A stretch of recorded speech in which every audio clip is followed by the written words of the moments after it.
Welcome to Shivaji studio.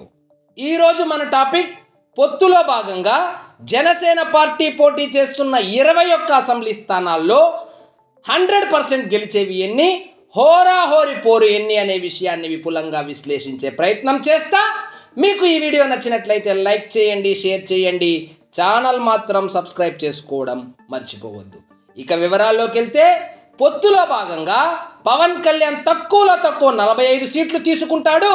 2019లో లాగా అందులో ఒక 30 సీట్లు హవాయి చెప్పులకు ఇస్తాడు.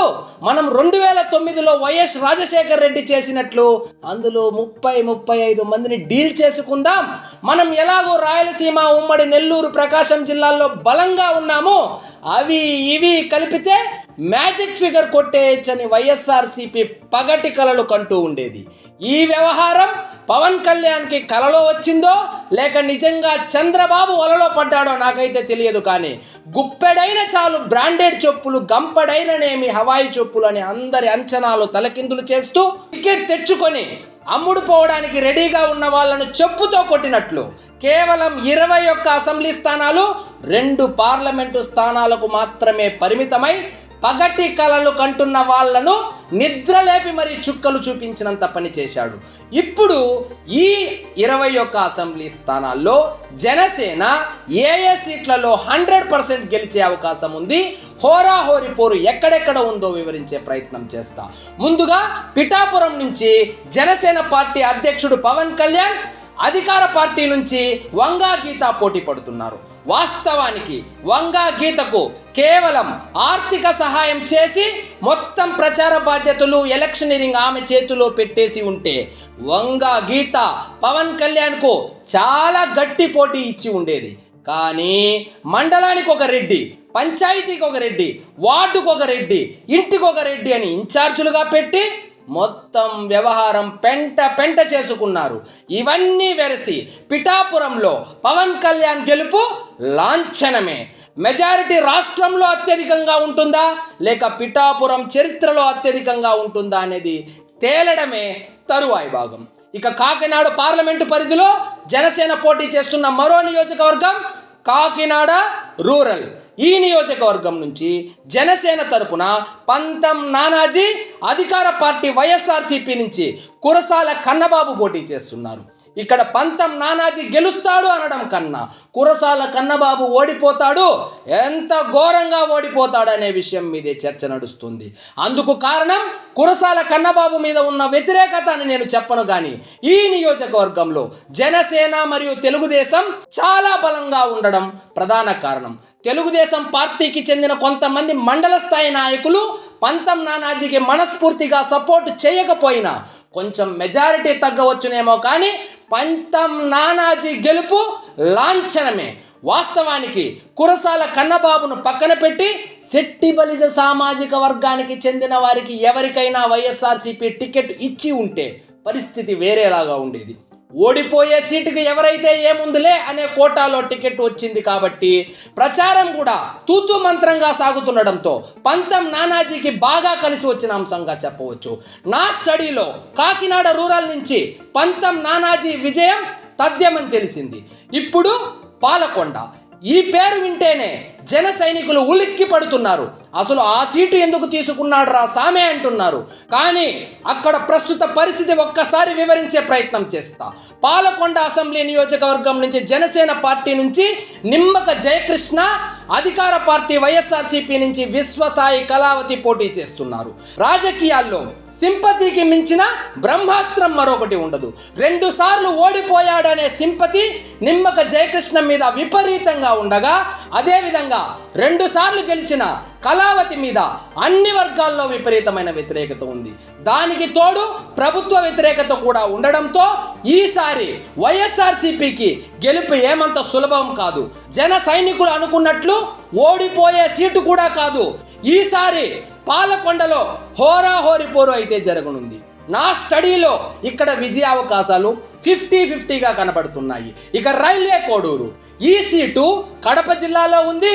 కడప వైఎస్ఆర్సీపీకి కంచుకోట, అందులోనూ ఎస్సీ రిజర్వ్ స్థానం కావడం చేత అందరూ ఈ సీట్ని చాలా తేలిగ్గా తీసిపడేస్తున్నారు. కూటమి కడపలో గెలవగలిగే సీట్లలో ప్రథమ వరుసలో ఉండే సీటు రైల్వే కోడూరు. ఈ నియోజకవర్గం నుంచి జనసేన పార్టీ నుంచి అరవ శ్రీధర్, అధికార పార్టీ నుంచి కె శ్రీనివాసులు పోటీలో ఉన్నారు. కూటమికి కుల సమీకరణాలు కనుక కలిసి వస్తే దానికి తోడు కె శ్రీనివాసుల మీద ఉన్న అసంతృప్తి తోడైతే కూటమి అభ్యర్థి అరవ శ్రీధర్ జగన్ రెడ్డి సొంత ఇలాకాలో ఈసారి జెండా ఎగరవేయడం పక్కా. కూటమి పార్టీ పెద్దలు కొంచెం ఆర్థిక సహాయం అందిస్తే ఇక్కడ కూడా హోరాహోరి పోరు అయితే జరగనుంది. నా స్టడీలో ఇక్కడ విజయావకాశాలు 50-50గానే కనబడుతుంది. జనసేన పోటీ చేస్తున్న మరొక నియోజకవర్గం పోలవరం అసెంబ్లీ నియోజకవర్గం పరిస్థితి చూస్తే అన్ని సర్వేలు, కనీసం ఇక్కడ సర్వేలు కూడా చేయకుండా గెలిచేది వైఎస్ఆర్సీపీనే. ఇది ఎస్టీ రిజర్వ్డ్ నియోజకవర్గం, అక్కడ వైఎస్ఆర్సీపీ చాలా స్ట్రాంగ్గా ఉంది అని జనాల్ని తప్పుదోవ పట్టిస్తున్నాయి. కానీ వాస్తవిక పరిస్థితి అందుకు భిన్నంగా ఉంది. పోలవరం నియోజకవర్గంలో జనసేన అభ్యర్థిగా చిర్రి బాలరాజు, అధికార పార్టీ వైఎస్ఆర్సీపీ నుంచి తెల్లం రాజ్యలక్ష్మి పోటీ పడుతున్నారు. మరోవైపు 21 నియోజకవర్గాల్లో ఎక్కడా లేని విధంగా ఎం సూర్యచంద్రరావు అనే టీడీపీ రెబల్ కూడా పోటీ చేస్తున్నారు. సర్వేలు అన్ని వైఎస్ఆర్సీపీ గెలుస్తుందని బాకాలు ఊదుతున్నారు. కానీ వాస్తవిక పరిస్థితి అందుకు భిన్నంగా ఉంది. అందరి అంచనాలు తారుమారు చేస్తూ ఆఖరికి చంద్రబాబుకు, పవన్ కళ్యాణ్ కూడా షాక్ ఇస్తూ ఇక్కడి నుంచి చిర్రి బాలరాజు విజయ దుందుబి మోగించనున్నాడు.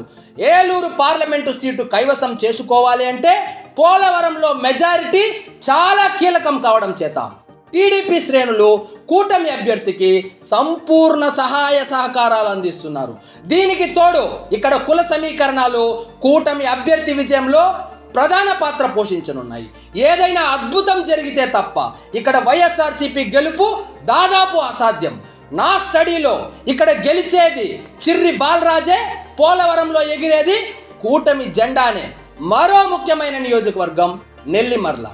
ఇక్కడ జనసేన పార్టీ నుంచి లోకం మాధవి, అధికార పార్టీ వైఎస్ఆర్సీపీ నుంచి అప్పలనాయుడు పోటీ పడుతున్నారు. వాస్తవిక పరిస్థితులు గమనిస్తే 175 నియోజకవర్గాల్లో శక్తికి మించి ఎవరైనా పోరాడుతున్నారు అంటే అది నెల్లిమర్ల కూటమి అభ్యర్థి లోకం మాధవి అని చెప్పవచ్చు. బొత్స సత్యనారాయణ వర్గానికి విజయనగరంలోని అన్ని చెరువుల నీళ్లు ఆల్రెడీ తాగించేసింది అని చెప్పవచ్చు. ఎన్ని చేసినా ఎన్ని చెప్పినా కుల సమీకరణాలు మరియు బొత్స పోల్ మేనేజ్మెంట్ దృష్ట్యా ఇక్కడ హోరాహోరి పోరు తప్పదు. ఎలక్షన్ జరిగే రోజు, దానికి 2 రోజుల ముందు బొత్స వర్గాన్ని తట్టుకొని నిలబడితే ఎవరు ఊహించినట్లు వైఎస్ఆర్సీపీకి ఇక్కడ కూడా చుక్కలు కనబడడం పక్కా. నా స్టడీలో ఇక్కడ విజయ అవకాశాలు 50-50గానే కనబడుతుంది. జనసేన పార్టీకి మరో కీలక నియోజకవర్గం తిరుపతి. ఈ నియోజకవర్గం నుంచి కూటమి తరపున ఆర్ఎన్ శ్రీనివాస్ బరిలో ఉన్నారు. అధికార పార్టీ వైఎస్ఆర్సీపీ నుంచి భూమన అభినయ్ రెడ్డి పోటీ చేస్తున్నారు. ఈ నియోజకవర్గంలో జనసేన గెలుస్తుంది అని చెప్పిన సర్వేనే లేదు, చెప్పే సాహసం కూడా ఎవరు చేయడం లేదు. కానీ తిరుపతి ఓటర్ నాడి పట్టుకోవడం అంత సులభం కాదు. లోకల్, నాన్ లోకల్ అని ఒకే ఒక్క ప్రచారాస్త్రంతో వైఎస్ఆర్సీపీ ప్రచారంలో జనసేన కన్నా అన్ని విధాలుగా ముందుకు దూసుకెళ్తుంది. ఏ విధంగా చూసినా జనసేన అభ్యర్థి కన్నా వైఎస్ఆర్సీపీ అభ్యర్థి ముందంజలోనే ఉన్నప్పటికీ తెలుగుదేశం జనసేన పొత్తు అని ఒకే ఒక మ్యాజిక్ ఈ నియోజకవర్గంలో ఆర్ఎన్ శ్రీనివాస్ని గెలిపించనుంది అని నా స్టడీలో తేలింది. ఇక విశాఖపట్నం పార్లమెంటు పరిధిలోని వైజాగ్ సౌత్ ఇప్పుడు అందరి దృష్టిని ఆకర్షిస్తుంది. ఎందుకంటే అక్కడ కూటమి అభ్యర్థి అయిన వంశీకృష్ణ యాదవ్ మరియు అధికార పార్టీ వైఎస్ఆర్సీపీ అభ్యర్థి అయిన వాసుపల్లి గణేష్ మధ్య హోరాహోరి పోరు జరుగుతుంది. ఈ నియోజకవర్గంలో కుల సమీకరణాల దృష్ట్యా వాసుపల్లి గణేష్ కాస్త ముందంజలో కనిపిస్తున్నప్పటికీ కూటమి బలంతో వంశీకృష్ణ యాదవ్ కూడా గట్టిగానే పోటీ ఇస్తున్నాడు. నా స్టడీలో ఇక్కడ గెలుపు అవకాశాలు 50-50గానే కనపడుతుంది. జనసేనకు అత్యంత కీలకమైన అనకాపల్లి పార్లమెంటు పరిధిలో అనకాపల్లి అసెంబ్లీ నియోజకవర్గం నుంచి కొనతాల రామకృష్ణ కూటమి తరపున పోటీ చేస్తుండగా అధికార పార్టీ వైఎస్ఆర్సీపీ నుంచి ఎం భరత్ కుమార్ పోటీ చేస్తున్నారు. జిల్లాలోనే సీనియర్ నాయకుడైన కొనతాల రామకృష్ణ అన్ని విషయాల్లోనూ వైఎస్ఆర్సీపీ కన్నా ముందు వరుసలో ఉన్నారు. ఈ నియోజకవర్గంలో జనసేన పార్టీ మెజారిటీ ఎంత అనే దాని మీద చర్చ తప్ప ఎవరు గెలుస్తారు అనే డిస్కషన్ అనకాపల్లి మొత్తం వెతికినా కనపడడం లేదు అంటే అతిశయోక్తి కానే కాదు. నా స్టడీలో ఇక్కడ కొనతాల రామకృష్ణ భారీ మెజారిటీతో గెలవనున్నారు. ఇదే పార్లమెంటు నియోజకవర్గంలోని మరో కీలక నియోజకవర్గం పెందుర్తి. ఇక్కడ నుంచి కూటమి తరపున పంచకర్ల రమేష్ బాబు పోటీ చేస్తుండగా అధికార పార్టీ వైఎస్ఆర్సీపీ నుంచి అదీప్ రాజ్ పోటీ చేస్తున్న సంగతి అందరికీ తెలిసిందే. ఇక్కడ కూడా పంచకర్ల రమేష్ బాబు దూసుకొని వెళ్తున్నారు. ఈ దూకుడికి టీడీపీ బలం కూడా తోడవడంతో ఇంకా విజయం లాంఛనమే. నా స్టడీలో పంచకర్ల రమేష్ బాబు 20,000 పైచిలుకు మెజారిటీతో జనసేన జెండా ఎగరవేయనున్నారు. అనకాపల్లి పార్లమెంటు పరిధిలో జనసేన పోటీ చేస్తున్న మూడో నియోజకవర్గం యలమంచిలి. ఈ నియోజకవర్గం నుంచి కూటమి తరపున సుందరపు విజయ్ కుమార్ పోటీ చేస్తుండగా వైఎస్ఆర్సీపీ నుంచి సిట్టింగ్ ఎమ్మెల్యే రమణమూర్తి రాజు పోటీలో ఉన్నారు. మొదట్లో అందరూ రాజు సీనియారిటీ అర్ధబలం ముందు సుందరపు విజయ్ కుమార్ తట్టుకోగలడా, తెలుగుదేశం క్యాడరు లీడరు సహకరిస్తారా అని భావించినప్పటికీ అనకాపల్లి పార్లమెంటు అభ్యర్థి సీఎం రమేష్ ఎంట్రీతో సీన్ మొత్తం మారిపోయింది. కలిసొచ్చే కుల సమీకరణాలు, సీఎం రమేష్ అనే ఎక్స్ ఫ్యాక్టర్తో సుందరపు విజయ్ కుమార్ విజయం కూడా లాంఛనమే. నా స్టడీలో సుందరపు విజయ్ కుమార్ భారీ మెజారిటీతో యలమంచిలి గడ్డపై జనసేన జెండా ఎగరవేయనున్నారు. ఇప్పుడు రాజానగరం స్టడీ రిపోర్ట్ చూద్దాం. రాజానగరం అసెంబ్లీ నియోజకవర్గం నుంచి కూటమి అభ్యర్థిగా బత్తుల బలరామకృష్ణ పోటీ చేస్తుండగా అధికార పార్టీ వైఎస్ఆర్సీపీ నుంచి జక్కంపూడి రాజా పోటీలో ఉన్నారు. వీరిద్దరి మధ్య హోరాహోరీ పోటీ నెలకొని ఉన్నప్పటికీ రాజమండ్రి పార్లమెంటు అభ్యర్థిగా దగ్గుపాటి పురంధేశ్వరి పోటీలోకి వచ్చాక బత్తుల గ్రాఫ్ కొంచెం పెరిగింది అని చెప్పవచ్చు. అభ్యర్థులు ఇద్దరు కాపు సామాజిక వర్గం నుంచి పోటీలో ఉండడంతో కమ్మ సామాజిక వర్గం ఓట్లు కీలకంగా మారిన తరుణంలో పురంధేశ్వరి ఎంపీ అభ్యర్థి కావడం చేత ఆమె గెలుపుకు రాజానగరం కీలకం కావడం చేత కమ్మ సామాజిక వర్గం ఓట్లు గంపగుత్తగా బత్తుల వైపు మల్లడంతో రాజానగరంలో బత్తుల విజయం దాదాపు లాంఛనమే. నా స్టడీలో పోల్ మేనేజ్మెంట్లో గట్టి పట్టున్న రాజాని ఆ ఒక్క విషయంలో కట్టడి చేయగలిగితే భారీ మెజారిటీ లేకున్నా స్వల్ప మెజారిటీతో బత్తుల బలరామకృష్ణ రాజానగరంలో జనసేన జెండా ఎగరవేయనున్నారు. ఇక నిడదవోలు విషయానికి వస్తే కూటమి తరపున కందుల దుర్గేష్, అధికార పార్టీ వైఎస్ఆర్సీపీ నుంచి జి శ్రీనివాసులు నాయుడు పోటీ పడుతున్నారు. అందరూ అనుకున్నట్లు కందుల దుర్గేష్ ఆశపడినట్లు రాజమండ్రి రూరల్ నుంచి పోటీ చేసి ఉంటే గెలిచేవారో లేదో నాకైతే తెలియదు, కానీ నిడదవోలు టికెట్ రావడము ఆయనకు అదృష్టమే అని చెప్పవచ్చు. బూరుగుపల్లి శేషారావు తెలుగుదేశం ఇన్ఛార్జ్ అయినప్పటికీ పొత్తు ధర్మంలో భాగంగా టికెట్ కోల్పోయినప్పటికీ తానే అభ్యర్థి అన్నట్టు కష్టపడుతుండడం అందరినీ ఆశ్చర్యానికి గురి చేసింది. ఇద్దరు శక్తివంతం లేకుండా ప్రచార కార్యక్రమాలు చేసుకుంటూ వెళ్తున్నారు. నా స్టడీలో ఇక్కడ జనసేన పార్టీ విజయ దుందిబి మోగించడం ఖాయంగా కనిపిస్తుంది. రాజోలు నియోజకవర్గం విషయానికి వస్తే 2019లో జనసేన గెలిచిన ఏకైక సీటు రాజోలు నుంచి కూటమి అభ్యర్థిగా వరప్రసాద్ పోటీ చేస్తుండగా వైఎస్ఆర్సీపీ నుంచి తెలుగుదేశం పార్టీ ఇన్ఛార్జిగా ఉన్న గొల్లపల్లి సూర్యారావు ఆ పార్టీలో జాయిన్ అయి పోటీ చేస్తున్నారు. నియోజకవర్గంలో ఉన్న రాజకీయ నాయకులు మొత్తం వైఎస్ఆర్సీపీ వైపే ఉండడంతో సర్వే సంస్థలు వైఎస్ఆర్సీపీ గెలుపు తథ్యమని కుక్క లెక్కలు వేసి గాలి వార్తలు ప్రచారం చేస్తున్నారు. కానీ వాస్తవానికి అక్కడ గ్రౌండ్ రిపోర్ట్ మాత్రం కొంచెం తేడాగా ఉంది. ఈ నియోజకవర్గంలో అత్యధిక ఓటింగ్ ఉన్నది ఎస్సీ సామాజిక వర్గం, అంటే మొత్తం ఓటింగ్లో 42% అన్నమాట. ఇందులో మాల సామాజిక వర్గం 30%, మాదిగ సామాజిక వర్గం 12% ఉన్నారు. ఈ ఓటింగ్ మొత్తం రెండుగా చీలిపోవడం చేత రెండో అతిపెద్ద సామాజిక వర్గం కాపులు 24% ఉండడం, వీళ్ళు ఈసారి గంపగుత్తగా కూటమికి జై కొట్టడంతో పోటీ హోరాహోరీగా మారినప్పటికీ మరో కీలక సామాజిక వర్గం శెట్టి బలిజలు ఎప్పటి నుంచో టీడీపీ వైపే ఉండడం, వాళ్ళు సంపూర్ణంగా కూటమి అభ్యర్థికి మద్దతు ఇస్తుండడంతో జనసేన ఈసారి కూడా రాజోలును తమ ఖాతాలో వేసుకోనుంది. నా స్టడీలో ఇక్కడ కూటమి అభ్యర్థి స్వల్ప తేడాతో విజయం సాధించడం లాంఛనమే. అమలాపురం పార్లమెంటు పరిధిలోని పి గన్నవరం అసెంబ్లీ నియోజకవర్గం విషయానికి వస్తే ఇక్కడ కూటమి తరపున గిడ్డి సత్యనారాయణ పోటీలు చేస్తుండగా వైఎస్ఆర్సీపీ నుంచి విపర్తి నారాయణ పోటీలో ఉన్నారు.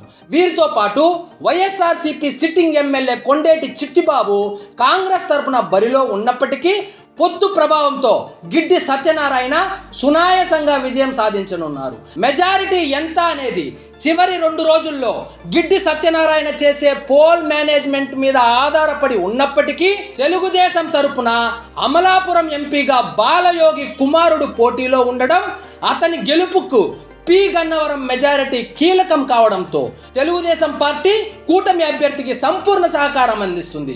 నా స్టడీలో ఇక్కడ గిడ్డి సత్యనారాయణ గెలుపు కేక్ వాక్ అని తేలింది. ఏలూరు పార్లమెంటు పరిధిలోని మరో కీలక నియోజకవర్గం ఉంగుటూరు. ఇక్కడి నుంచి కూటమి తరపున ధర్మరాజు పోటీ చేస్తుండగా అధికార పార్టీ వైఎస్ఆర్సీపీ నుంచి పుప్పాల శ్రీనివాస్ పోటీలో ఉన్నారు. మొదట్లో ఈ నియోజకవర్గం పుప్పాల శ్రీనివాస్కే పై చేయిగా కనపడినప్పటికీ రాను రాను ఇప్పుడు హోరాహోరీ పోరుగా కనబడుతుంది. ఇక్కడ వైఎస్ఆర్సీపీ అభ్యర్థి కాపు సామాజిక వర్గం కావడం చేత ఎదురుగా క్షత్రియ సామాజిక వర్గంకు చెందిన ధర్మరాజు పోటీలో ఉండడంతో డిసైడింగ్ ఫ్యాక్టర్ అయిన కాపులు ఈసారి ఎవరి వైపు మొగ్గు చూపుతారో అనే కన్ఫ్యూజన్ ఉండగా స్వర్గీయ వట్టి వసంత్ కుమార్ కుమారుడు వట్టి పవన్ కుమార్ జనసేన తీర్థం పుచ్చుకోవడంతో ఇప్పటికీ వట్టి వసంత్ కుమార్కు గట్టి అనుచర గణం ఉండడంతో కాపుల ఓట్లు సింహభాగం కూటమి అభ్యర్థి ధర్మరాజు వైపే అని మనకున్న సమాచారం. ఇవన్నీ ఒక ఎత్తు అయితే ధర్మరాజుకు క్లీన్ ఇమేజ్ ఉండడంతో న్యూట్రల్ ఓటర్లలో ఈసారి చాలా ప్రభావం చూపనుంది. నా స్టడీలో ఇక్కడ జనసేన అభ్యర్థి ధర్మరాజు స్వల్ప మెజారిటీతో గెలిచే అవకాశాలు మెండుగా కనబడుతుంది. నరసాపురం పార్లమెంటులోని భీమవరం నియోజకవర్గంలో పరిస్థితి ఒక్కసారి చూద్దాం. భీమవరం నుంచి కూటమి అభ్యర్థిగా పులివర్తి రామాంజనేయులు పోటీ చేస్తుండగా అధికార పార్టీ వైఎస్ఆర్సీపీ నుంచి గ్రంథి శ్రీనివాస్ పోటీ చేస్తున్నారు. ఇక్కడ మాట్లాడుకోవడానికి ఏమీ లేదు. భీమవరం నుంచి పులివర్తి రామాంజనేయులు భారీ మెజారిటీతో జనసేన జెండా ఎగురవేయడం లాంఛనమే అని నా స్టడీలో తేలింది. ఇదే పార్లమెంటు పరిధిలో నరసాపురం అసెంబ్లీ నియోజకవర్గం నుంచి బొమ్మిడి నాయకర్ కూటమి తరపున పోటీలో ఉండగా అధికార పార్టీ వైఎస్ఆర్సీపీ నుంచి ప్రసాద్ రాజు పోటీలో ఉన్నారు. నా స్టడీలో భాగంగా ఈ నియోజకవర్గంలో బొమ్మిడి నాయకర్ విజయ దుందుబి మోగించడం లాంఛనమే అని తెలుస్తుంది. నరసాపురం పార్లమెంటు పరిధిలోని జనసేన పొత్తులో భాగంగా పోటీ చేస్తున్న మరొక నియోజకవర్గం తాడేపల్లిగూడెం. ఈ నియోజకవర్గం నుంచి కూటమి తరపున బొలిశెట్టి శ్రీనివాస్ పోటీ చేస్తుండగా అధికార పార్టీ వైఎస్ఆర్సీపీ నుంచి కొట్టు సత్యనారాయణ పోటీ చేస్తున్నారు. ఇద్దరు కాపు సామాజిక వర్గం కావడం చేత నియోజకవర్గంలోని అత్యధిక ఓట్ షేర్ ఉన్న కాపు సామాజిక వర్గం ఓట్లు చీలిక ఏర్పడినప్పటికీ మెజారిటీ కాపులు బొలిశెట్టి శ్రీనివాస్ వైపే ఉండడం చెప్పుకోదగ్గ విషయం. తాడేపల్లిగూడెంలో జనసేన గెలుపు తథ్యమైనప్పటికీ కొట్టు సత్యనారాయణ ఆర్థికంగా స్థితిమంతుడు కావడం చేత బొలిశెట్టి శ్రీనివాస్ ఆర్థికంగా ఎంత బలంగా ఎదుర్కోగలిగితే అంత మెజారిటీ రావచ్చు అని నా స్టడీలో తేట తెల్లమైంది. ఇప్పుడు ఉమ్మడి కృష్ణా జిల్లాలో జనసేన పోటీ చేస్తున్న ఏకైక నియోజకవర్గం అవనిగడ్డ ఎలా ఉందో ఒకసారి చూద్దాం. ఇక్కడ కూటమి తరపున మండలి బుద్ధప్రసాద్ బరిలో దిగనున్నారు. అధికార పార్టీ తరపున సింహాద్రి రమేష్ బాబు పోటీలో ఉన్నారు. బుద్ధప్రసాద్ తెలుగుదేశం నుంచి ఈ మధ్యనే జనసేనలో చేరడం చేత అటు తెలుగుదేశం క్యాడర్ చెక్కు చెదరలేదు. ఎలాగూ జనసేన పార్టీ కూడా అవనిగడ్డలో బలంగా ఉండడం చేత గెలుపు లాంఛనమే అని చెప్పవచ్చు. బుద్ధప్రసాద్ కాకుండా ఇంకెవరిని అభ్యర్థిగా నిలబెట్టి ఉన్న జనసేన భారీ మూల్యం చెల్లించి ఉండేది.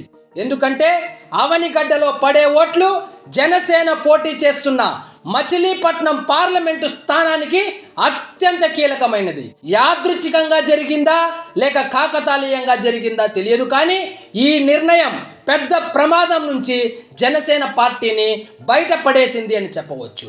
నా స్టడీలో భాగంగా అవనిగడ్డ కోట మీద జనసేన పార్టీ జెండా ఎగరవేయడం లాంఛనమే అని చెప్పవచ్చు.